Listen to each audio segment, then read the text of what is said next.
मुंबई की 3 प्रमुख नदियों में से एक दहिसर नदी का मुंबई महानगर पालिका द्वारा पुनर्वास किया गया है। 13 किलोमीटर लंबी नदी वर्तमान में अतिप्रवाह, ठोस अपशिष्ट और सीवेज के कारण अत्यधिक प्रदूषित है।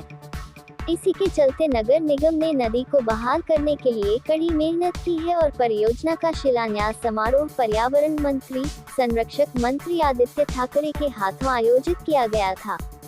इस कार्यक्रम में मुंबई महापौर किशोरी पेंडेकर, विधायक विलास पोतनीस, विधायक प्रकाश सुर्वे, संध्या दोषी, रिद्धि खुरसंगे, गीता सिंघन, तेजस्वी घोषालकर, सुजाता पाटेकर, सुजाता ताई शिंदे, युवा सेना के सिद्धेश कदम, हर्षद कारकर, बलकृष्ण बिद, संजय घाटी के साथ शिवसेना प्रवक्ता संजना घाटी, शिवसैनिक, नगर निगम के अधिकारी मौजूद थे। नगर सेविका शीतल मुकेश महात्रे जी ने कहा कि इस कार्य को पूरा करने के तुरंत बाद हमारी दहिसर नदी पहले की तरह दर्शनीय हो जाएगी। मुझे गर्व और संतुष्टि है कि मेरे करियर में आपके सभी दिसकर का सपना पूरा हुआ है। आज दहिसर नदीचा आपण बघतो रिज्युव्हिनेशन प्रोजेक्टची सुरुवात होत आहे। गेले कित्येक वर्ष ह्याचा आमचा प्रयत्न होता, थोडा अभ्यास ह्याच्यावर चाललेला।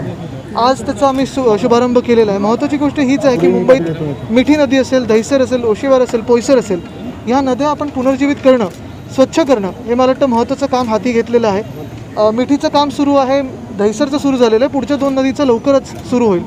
मुख्य गोष्ट हीच आहे की ह्या नदीच्या प्रवाहामुळे आणि जे आपण बघतो खूप वेळा पावसाळ्यात हे ओसांबाहेर वाहत असतात, खोलीकरण करणं, रुंदीकरण करणं, स्वच्छता इथे पाळणं हे खूप गरजेचं आहे। STPचा प्लांट असेल, ट्रॅश बॉम्ब बाहेर असतील, ते सगळं आपण ह्याच्यात आता करत आहोत। मुंबईत असेच कॉन्क्रिटायझेशनचा प्रश्न शिल्लक राहतो आहे। नद्यांचं जर रिज्युव्हिनेशन अपेक्षित असेल तर कॉन्क्रिटायझेशन हटायला हवं, तर त्याबद्दल नाही, याच्यात कॉन्क्रिटायझेशन आपण कुठच्या हेतूने बघता हे आपण बघत असाल काही काही ठिकाणी जिथे वस्ती असेल तिथे रिटेन्शन वॉल्स आपल्याला करायला लागतात, नाहीतर जी वस्ती असते ती भूस्खलन होऊन त्याच्यात पडू शकते। तर ती जिथे जिथे धोका वाटतो आपल्याला तिथे आपण रिटेन्शन वॉल्स करतोय। पण माझा हाच प्रयत्न आहे की कमीत कमी रिटेन्शन वॉल्स हव्या, जेवढं अब्झॉर्प्शन स्पेस वाढेल, जसं आता ह्या नदीचं साधारण 13 किलोमीटरचं जी लांबी आहे त्याच्यातून साधारण 8 किलोमीटर ही जंगलात आहे, तिथे आपल्याला रिटेन्शन वॉल्सची गरज नसते।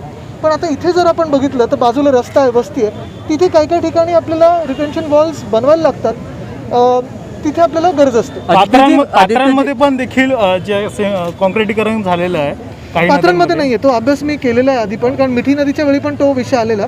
काय असतं, रिटेन्शन वॉल जेव्हा बांधली जाते तेव्हा नुसतं उभी नाही, त्याला खालती एक बेस द्यायला लागतो, तर तो बेस आपण देत असतो। नाही तर पात्राचं नदी कॉन्क्रिटीकरण काही उपयोग नसतो। आपण जेवढं खोलीकरण करू शकतो तेवढा प्रयत्न खोलीकरण करण्याचा, तसंच रुंदीकरण करण्याचा। आपण मिठीचा मला खरं तर प्रेझेंटेशन आपल्याला देखील द्यायचं आहे, कारण काही आम्ही बघत आहोत 2007 ते 17मध्ये आणि आता गेल्या 3 वर्षामध्ये रुंदीकरण जिथे जिथे झालेलं तिथे फ्लडिंगचा विषय मिटलेला आहे। आदित्यजी, मुंबईत सगळीकडेच महत्त्वपूर्ण प्रकल्प चालू आहेत। कोस्टल रोड हा एक महत्त्वाचा प्रकल्प आहे। भाजप नेते आशिष शेलार यांनी टीका अशी गंभीर आरोप केलेला आहे की कोस्टल रोडमध्ये घोटाळा झाला आहे, अवैधरित्या बिलं काढलेली आहेत। मी सकाळी पण बोललो आपल्याच काही चॅनल्सच्या माध्यमातून की एक गोष्ट अशी आहे की पुढचे काही दिवस निवडणुकीपर्यंत विरोधक हे सतत टीका करत आलेत, ती वाढेल। मला वाटतं आम्ही लोकांना उत्तरं देत आहोत, लोक बघत आहेत, जनता बघत आहे, लोकांचा विश्वास ठामपणे मुंबईचा आणि पूर्ण महाराष्ट्राचा महाविकास आघाडीवर आहे। कामं आपण बघताय सगळीकडे होत आहेत, कोविडच्या काळात असतील, कोविडच्या आजूबाजूला पण असतील, आणि ही कामं होत असताना विरोधकांचं काम करावं, आम्ही कामं करत राहू। लोकांची कामं, लोकांची सेवा करणं आमचं कर्तव्य आणि आम्ही ते पूर्ण करत राहू। त्याच्यात 3 गोष्टी मी मुख्यतः मागितलेल्या आहेत किंवा विनंती केलेली आहे। एक म्हणजे वयवर्ष 14 किंवा 15 पर्यंत मिनिमम एज कमी करावं। 18 वर्षापर्यंतचा आपलं आता वॅक्सिनेशन प्रोग्राम आहे, 15 केलं तर 10वी, 11वी, 12वी ह्यातले मुलं मुलींना आपण वॅक्सिनेशन देऊ शकू। शाळा कॉलेजेस उघडलेले आहेत, आपण पुढच्या काही दिवसांमध्ये प्रायमरी स्कूल्स पण उघडत आहोत। ह्याच्यात आपलं जो नवीन व्हेरियंट असतील, मग आता ओमायक्रॉन असेल किंवा इतर काही येतील, त्याच्यात आपण ह्या मुलींना प्रोटेक्शन देऊ शकू, विद्यार्थ्यांना एक चांगलं शील्ड देऊ शकू।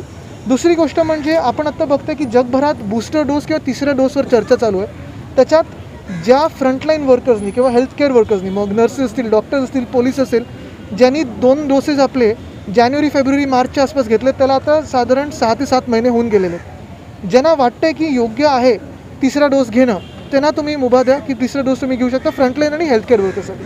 आणि तिसरी आणि सगळ्यात महत्त्वाची गोष्ट म्हणजे आपण मुंबईकर म्हणून BMCने जे काम केलेलं आपण बघत असाल, पहिला डोस 100% प्रत्येक मुंबईकरांनी घेतलेला आहे। दुसरा डोस आज मी बघत होतो 73 ते 75% लोकांपर्यंत पोहोचलेला आहे।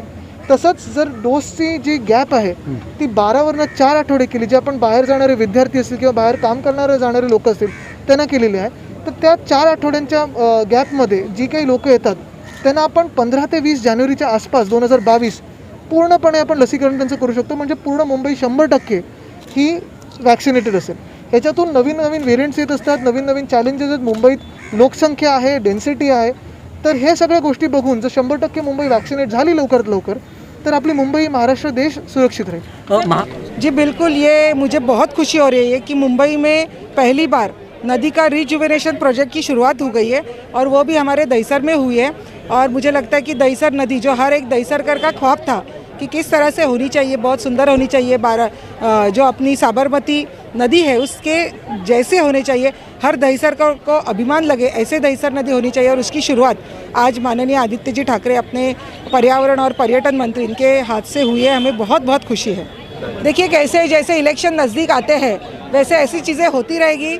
मुझे लगता है कि लोगों को पता है कौन काम कर रहा है और कैसे तरीके से काम कर रहा है, तो ये चीज़ें राजनीति है और राजनीति करने में बीजेपी बहुत माहिर है, तो हम उनको शुभेच्छा ज़रूर देंगे.